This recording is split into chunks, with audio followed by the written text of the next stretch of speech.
오늘 주님의 시선이라는 제목으로 함께 말씀을 나누려고 합니다. 우리가 살고 있는 이 뉴욕 좋으신가요? 아유, 세계에서 가장 이제 배가 불렀네요. 자, 세계에서 가장 유명한 대도시이고 세계 경제, 문화, 패션의 중심지입니다.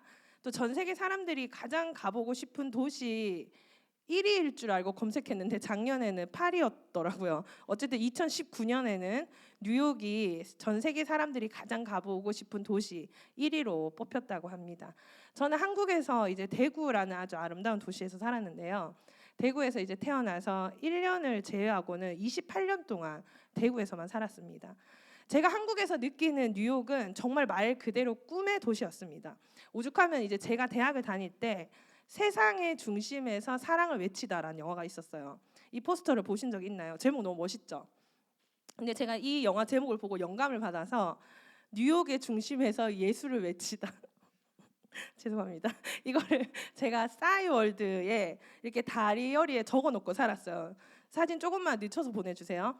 제가 이제 뉴욕으로 정말 오고 싶었는데 제가 뉴욕으로 유학을 갈 수 있는 기회가 저에게 주어진 것입니다. 그래서 제가 이제 JFK에 내리기까지도 잘 믿기지가 않았어요. 그래서 제가 뉴욕으로 유학을 가게 된다는 사실이 너무 믿기지 않았는데 지금 보이는 저 사진이 제가 이제 12년 전에 제가 뉴욕에 처음 와서 찍은 사진입니다. 그러니까 당시에 이제 싸이월드라는 소셜 미디어가 있었는데요. 여기에 제가 이런 사진들을 차례로 올렸어요. 뭐 타임스퀘어도 하고 뭐 브루클린 브릿지 그리고 소 가게들 사진들을 이렇게 올리면서 제가 이렇게 이런 멘트를 달았습니다. 내가 있는 곳은 어디? 이렇게 올렸던 것 같습니다. 그래서 미안. 요즘에 이제 제 아들이 이렇게 새롭게 생긴 취미생활이 있는데 아빠 인스타그램에 들어가가지고 웃긴 피드를 보는 게 이제 제 아들의 취미거든요. 그러니까 주로 뭐 사람들이 걷다가 넘어지는 거, 약간 슬랩 코미디 같은 것을 막 보면서 너무 혼자 좋아하더라고요. 그래서 피드가 자기가 보는 것과 이렇게 연관해서 뜨잖아요. 제 거를 한번 보더니 왜 이렇게 음식 피드밖에 없냐고 너무 재미없다고 이제 항상 아빠 거를 보는데 어제 이런 질문을 하더라고요. 아빠, 사람들은 왜 인스타그램을 해? 이렇게 이야기하는 거예요. 사람들이 왜 하는 거죠? 아빠가 말했습니다. 나 이렇게 웃기다. 나 이렇게 똑똑하다. 나 이렇게 좋은 거 먹고 있다. 좋은 데 갔다. 자랑하려고 하는 거지. 이렇게 아빠가 이야기했습니다. 그렇습니다. 저는 제가 있는 곳이 뉴욕이라는 것을 자랑하고 싶어서 싸이월드를 뉴욕의 사진으로 도배를 했습니다. 그러면 한국에 있는 제 가족들, 친구들은 와, 현주가 저런 곳에서 사는구나 하면서 부러워했을지 모르지만 사실은 또 실상은 제가 뉴욕에 밤에 도착해서 택시를 타고 뉴욕의 야경을 멀리서 쭉 보다가 가장 가까이서 본 첫 장면은 바로 이 간판입니다. 이 간판 어디 있는지 아시죠? 이제 메인 스트릿에 있는 건데 이게 애완동물 스토어거든요. 저는 이 가게랑 전혀 상관이 없습니다. 어쨌든 제가 뉴욕에 와서 처음으로 본 가게 간판인데 더 정확하게는요. 이 시베리안 허스키의 눈동자와 제 눈이 마주쳤습니다. 이게 아직도 있어요. 12년 전에도 있었는데. 근데 제가 이 간판에 이 강아지의 이렇게 눈빛과 딱 마주치는 느낌이 들었는데 제 눈에선 어느 순간 눈물이 흐르고 있더라고요. 그리고 제가 남편 손을 꽉 잡았습니다. 여보, 우리 잘못 온 것 같아. 제가 생각했던 뉴욕이 온데 간데 없고요. 제가 처음에 있었던 곳이 이제 루즈벨트 애비뉴 쪽에 있는 아파트였는데요. 일명 이제 구루마라고 하죠. 사람들이 다 이렇게 카트, 구루마를 끌고 다니는 겁니다. 이건 제가 생각했던 뉴욕이 아니었습니다. 그리고 제가 뉴욕에 와서 이렇게 예배 드릴 곳을 찾아야 되는데 제가 뉴욕에 와서 처음 만난 분이 제가 뉴욕에 처음 왔을 때는 스마트폰이 없었어요. 여러분 믿기세요? 스마트폰이 없었을 때 저보고 교회를 한번 가보라고 이야기하면서 노란색 포스트잇에 교회 이름을 적어줬습니다. 뉴욕 효신 장로교회. 효신? 효신? 너무 촌스러운 거예요. 효신? 이거 무슨 이름이지? 이렇게 뉴욕은 저에게 그렇게 반전을 주는 도시였습니다. 화려한 줄만 알았는데 또 이민자들이 모여서 어떻게든 이곳에서 살아남기 위해서 애를 쓰고 또 여러 가지 문제 속에서 어려움 당하는 사람들을 가까이에서 보게 되었습니다. 바로 와서 보니까 뉴욕의 이면을 보게 된 것입니다. 숨겨진 모습을 보게 된 것이죠. 사람도 마찬가지입니다. 우리는 이제 누군가를 보면은 고생도 한 번도 안 해봤을 것 같은 사람들인데 막상 이야기를 해보면은 생각지도 못한 아픔과 어려움을 겪어본 사람들을 우리는 만나기도 합니다. 또 찌르면 피 한 방울 날 것 같지 않은 사람인데 알고 보면 생각보다 여린 사람도 있습니다. 또 엄청 무뚝뚝한 사람이 있다고 칩시다. 처음 본 사람이 쟤는 왜 저렇게 말도 없고 무뚝뚝해, 왜 이렇게 싸가지가 없어, 이렇게 이야기할 때 그 사람에 대해서 아는 사람이 그 사람은 낯을 많이 가려서 그래, 좀 친해지면은 좋은 사람이야, 이렇게 우리가 실드를 쳐준다고 하죠. 그래서 다른 사람들 눈에는 무뚝뚝하게 보이는 사람이지만 나는 그 사람이 진짜 어떤 사람인지 알기 때문에 그 사람에 대해서 이렇게 이야기해 줄 수 있는 것입니다. 그럼 우리가 그 사람에 대해서 실드를 쳐준다, 그 사람이 이런 사람이라고 이야기하는 것은 그 사람을 바라보는 눈빛이 다른 사람과 달리 뭐가 있다는 거죠? 애정이 있다는 겁니다. 사랑이 있다는 것입니다. 근데 오늘 본문에 나오는 예수님은요, 사람들을 그렇게 바라보시더라고요. 그냥 바라보는 것이 아니라 애정을 갖고 사랑을 갖고 관심을 갖고 바라보신다는 거죠. 그래서 오늘 설교 제목을 제가 주님의 시선이라는 제목으로 함께 나누려고 하는데요. 먼저 6장 30절을 보니까요, 사도들이 예수께 모여 자기들이 행한 것과 가르친 것을 낱낱이 고했다. 그러니까 하루 종일, 영어로 all day 했던, 하루 종일 이제 예수님이 시킨 심부름, 그러니까 뭐 복음 전하고 가르치는 일을 했습니다. 자, 그럼 하루 종일 했다. 그러면 여러분들은 제자들이 어떨 것 같아요? 어떨 것 같아요? 피곤합니다. 맞죠? 그냥 딱 생각만 진짜 피곤하겠다, 이런 생각이 들 건데 예수님은 그들의 필요를 보셨습니다. 그럼 그들에게 필요한 게 뭐죠? 쉼이니까 예수님은 그들에게 이렇게 말씀하셨어요. 이르시되 너희는 따로 한적한 곳에 가서 잠깐 쉬어라. 우리가 이제 다 직장 생활을 하는데요, 하루 종일 열심히 일을 했어. 그리고 이제 최종적으로 사인을 받으러 갔는데 그 사인자가 이렇게밖에 못해? 지금 뭐 하는 거야? 정신 안 차려? 이렇게 하는 사람들 아직도 있나요? 이렇게 한다고 생각해 보십시오. 근데 어떤 상사는 하루 종일 이거 한다고 고생 너무 많았다, 많이 피곤하겠다, 오늘은 그만 일찍 들어가서 쉬어라 한다고 생각해 보십시오. 또 심지어 제자들은요, 사람이 많아서 음식 먹을 겨를도 없었다고 성경이 말하고 있습니다. 자, 그럼 제자들은 이제 뭘 하러 가야 돼요? 음식을 먹고 쉬러 가야 됩니다. 그런데 문제가 생겼습니다. 33절 함께 읽어볼까요? 시작. 그들이 가는 것을 보고 많은 사람이 그들인 줄 알지라 모든 골로부터 도보로 그곳에 달려와 그들보다 먼저 갔더라. 사람이 없는 곳을 피해서 쉴 곳을 찾아서 이동하던 제자들보다 이 사람들이 제자들이 도착할 곳을 알고 달려갔는데 먼저 도착해서 기다리고 있었다는 겁니다. 그러니까 제자들의 피곤함과 제자들의 상황은 그들에게는 알 바가 아니었죠. 그들의 필요를 채우는 것밖에는 관심이 없었습니다. 자, 그런 사람들을 보는 제자들의 마음은 어땠을까요? 두 명만 얘기해 볼까요? 그런 사람들을 본 제자들의 마음은 어땠을까요? 짜증 났어요? 네, 맞습니다. 짜증 나고 심지어 분노가 나는 사람들도 있을 건데요. 이제 좀 쉬려고 하는데, 하루 종일 사람들 가르치고 해서 피곤한데 이제 좀 한적한 곳에 가서 음식을 좀 먹으려고 하는데 또 사람들이 몰려든 것입니다. 그때 예수님도 그들을 보셨습니다.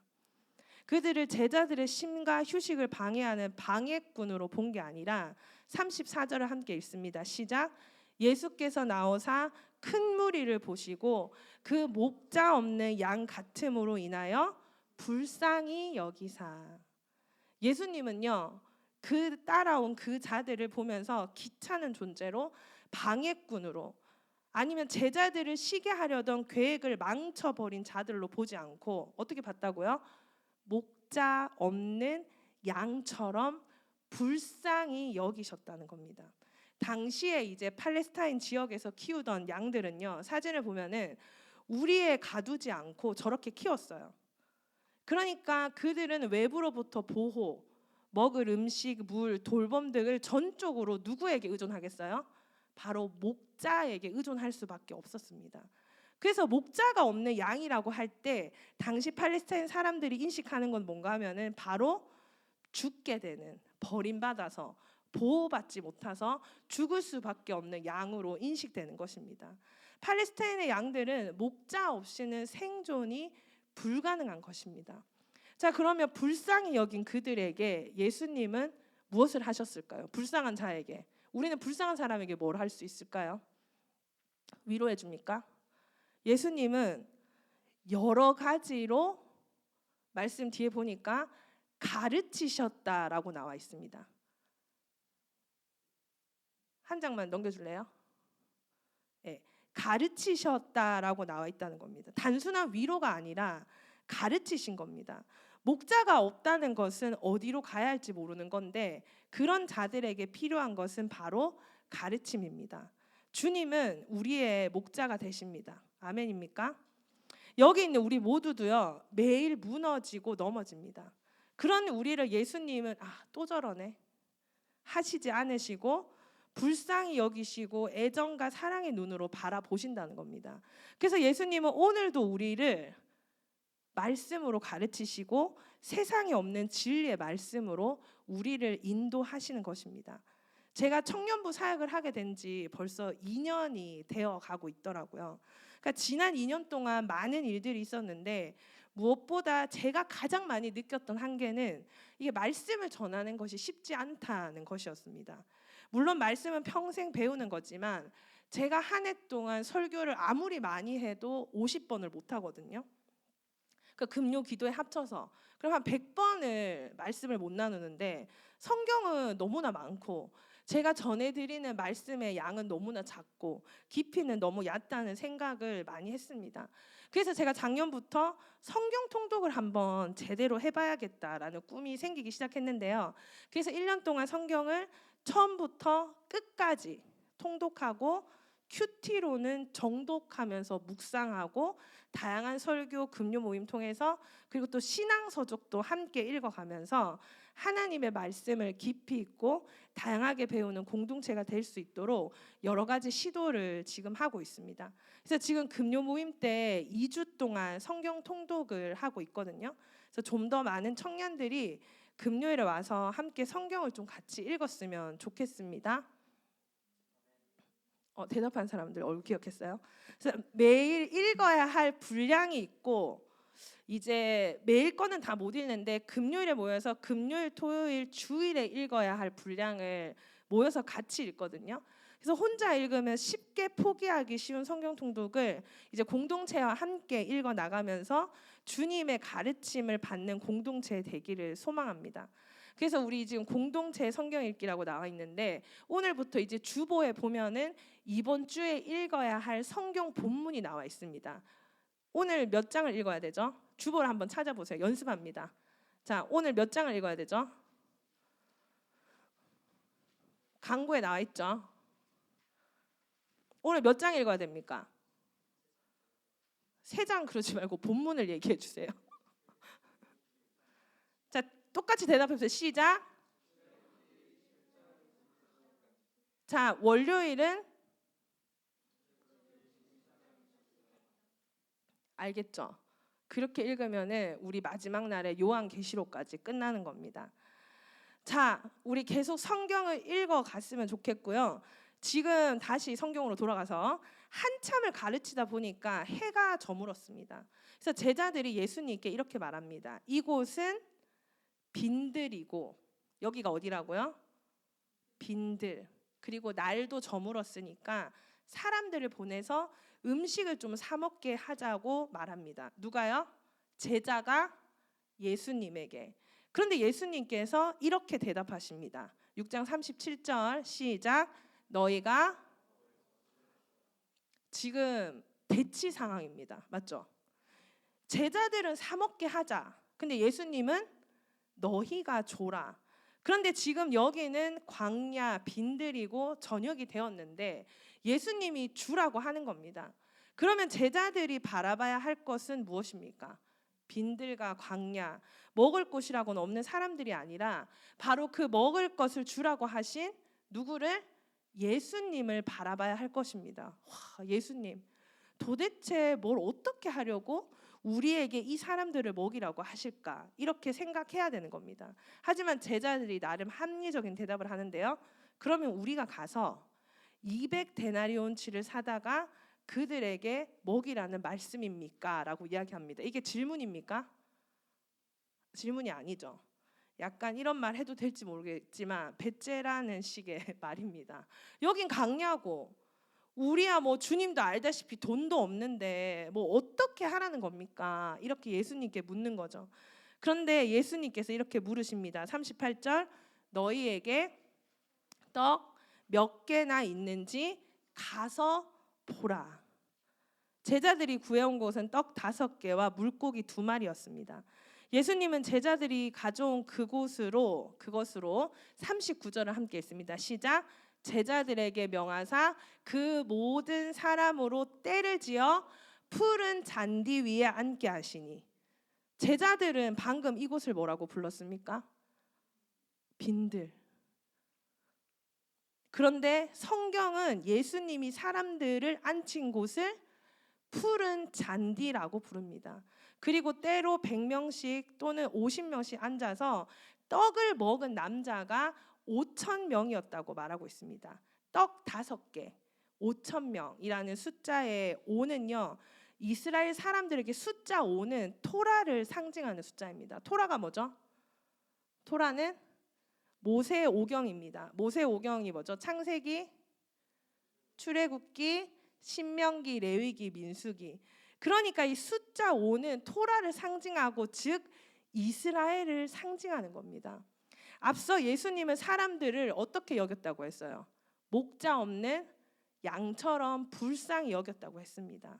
근데 시편 23편에 다윗은 이렇게 고백했습니다. 여호와는 나의 목자시니 내게 부족함이 없으리로다. 그가 나를 푸른 초장에 누이시며 실만한 물가로 인도하시는도다. 아멘. 지금 잃어버린 양 같은 이스라엘 사람들을 어디에? 푸른 초장에 앉히신 그분은 바로 구약의 이스라엘이 출애굽해서 광야에 있을 때 만나로 그들을 먹이시고 불기둥 구름 기둥으로 이스라엘 백성을 인도하시던 그 하나님이라는 것을 의도적으로 보여주고 있는 장치라는 것입니다. 자, 이 놀라운 기적을 베푼 예수님을 바라보는 사람들의 시선이 바뀌었을까요? 바뀌었어요? 안 바뀌었어요? 내 눈앞에서 떡 5개, 물고기 2마리로 5,000명을 먹였으니까 눈이 바뀌겠어요? 안 바뀌겠어요? 눈이 완전히 뒤집어 바뀌어버렸죠. 어떻게? 예수님을 따를 준비가 된 것입니다. 사실 준비가 되었다기보다는 그들이 뭐든지 할 수 있는 사람처럼 자신이 느껴졌던 거죠. 마치 예수님을 위해서 목숨을 버리겠다 말했지만 예수님을 3번이나 부인하고 말았던 베드로처럼 말입니다. 자, 그러면 예수님 옆에 있던 제자들을 사람들은 어떻게 바라봤을까요? 예수님 덕에 덩달아 어떻게 봤어요? 대단하게 봤겠죠. 그러니까 이 모인 사람들이 예수님과 제자들을 따라다닐 그런 시선으로 바뀌어서 와 나도 예수님 따라다닐래 이렇게 됐을 때 또 예수님은 어떻게 하십니까? 45절입니다. 예수께서 즉시 제자들을 재촉하사 자기가 무리를 보내는 동안에 배 타고 앞서 건너편 벳사다로 가게 하시고 예수님은 지금 자신을 따르겠다고 5,000명의 건장한 남자들이 이 광야에서 예수님만을 따르겠다고 눈이 이글이글 거리고 있는데 그들을 회산시키는 겁니다. 왜냐하면 그들은요 예수님을 정치적인 영웅으로 삼아서 그들을 로마로부터 구원해줄 왕으로 삼고자 했기 때문입니다. 하지만 예수님은 우리를 죄에서 구원해 주시기 위해 오셨기 때문에 그들을 거부하고 예수님은 그 자리에서 영광을 취하지 않으셨습니다. 그리고 무리와 작별하신 후에 기도하러 산에 올라가는 모습으로 이 놀라운 기적은 마무리됩니다. 그리고 오늘 소개할 두 번째 사건이 있는데요. 47절 함께 읽습니다. 배는 바다 가운데 있고 예수께서는 홀로 물에 계시다가, 자, 이 배 누가 타고 있습니까?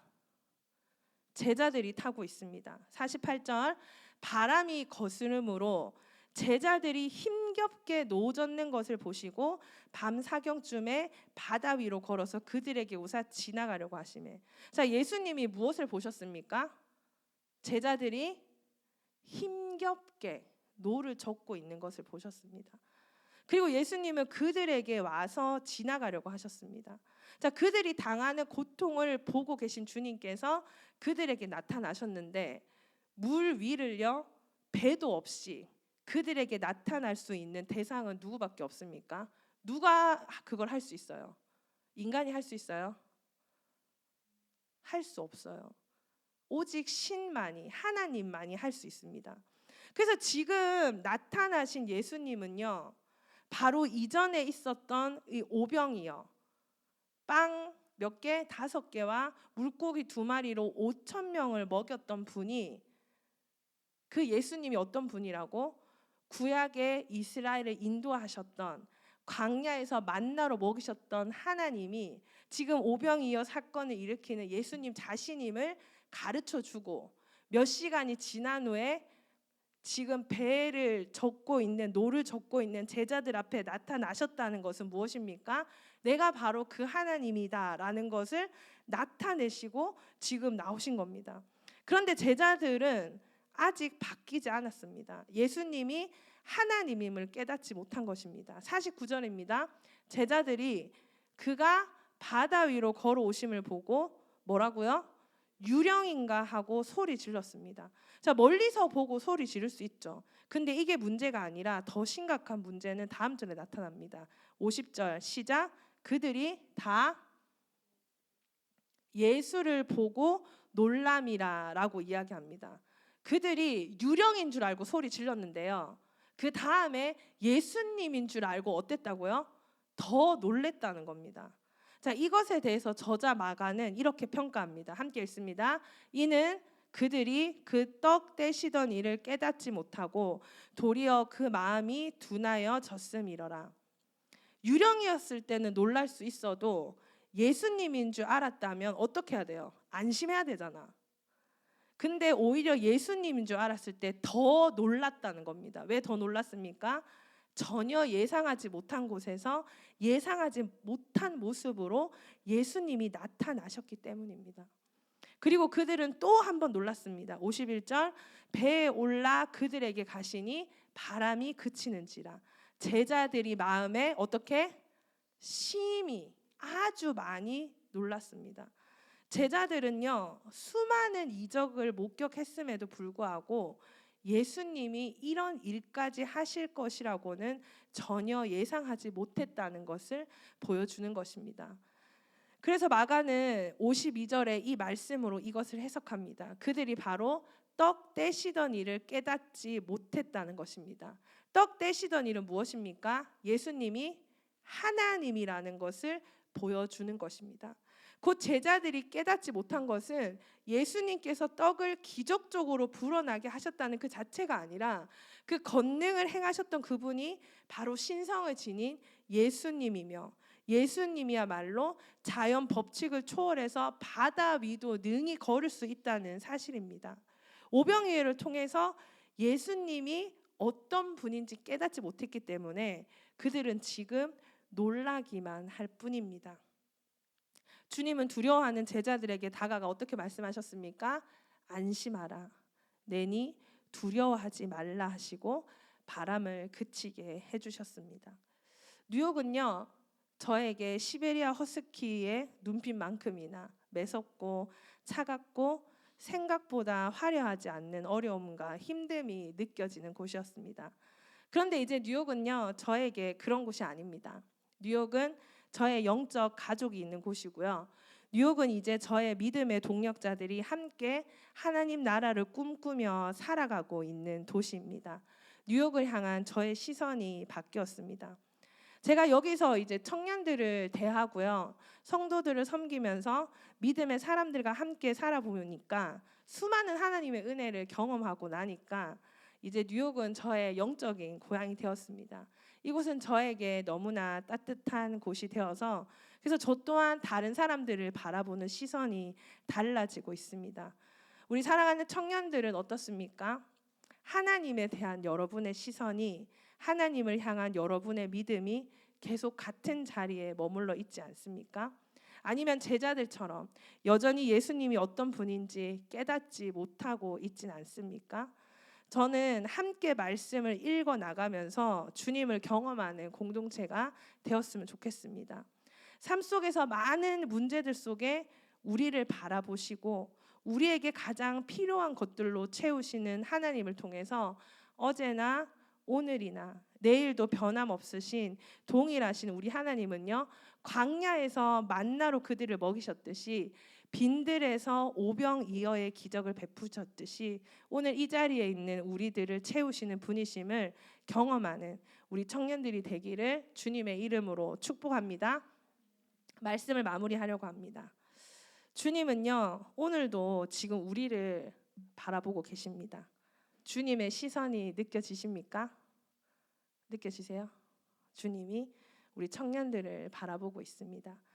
주님은 사랑의 눈길로, 애정으로 따뜻하게 우리를 바라보고 계신다는 것입니다. 주님은 나를 보고 계십니다. 어떤 인생의 큰 문제 앞에서 두려움에 사로잡힌 나를 불쌍히 여기시며 안심하라라고 하시며 우리에게 시선을 두시는 분이십니다.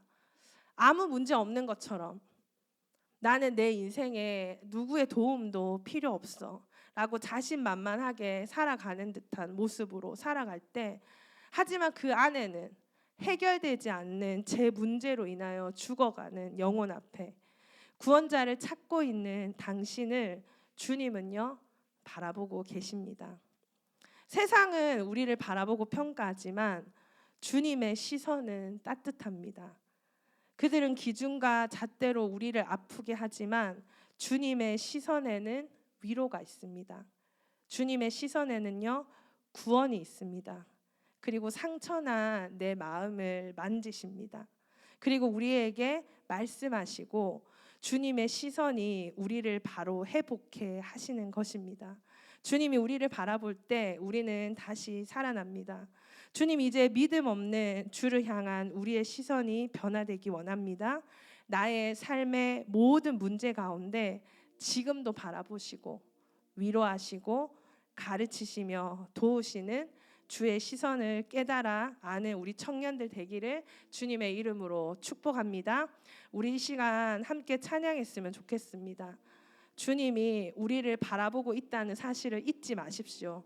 아무도 우리에게 관심 없다 생각할 때, 나의 고통과 문제 가운데 홀로라고 생각할 때 주님은 우리를 바라보시고 우리의 필요를 채우시기 위해서 하나님 된 예수님께서 우리 삶 가운데 나타나십니다. 주님 앞에 우리의 믿음의 고백을 드립니다.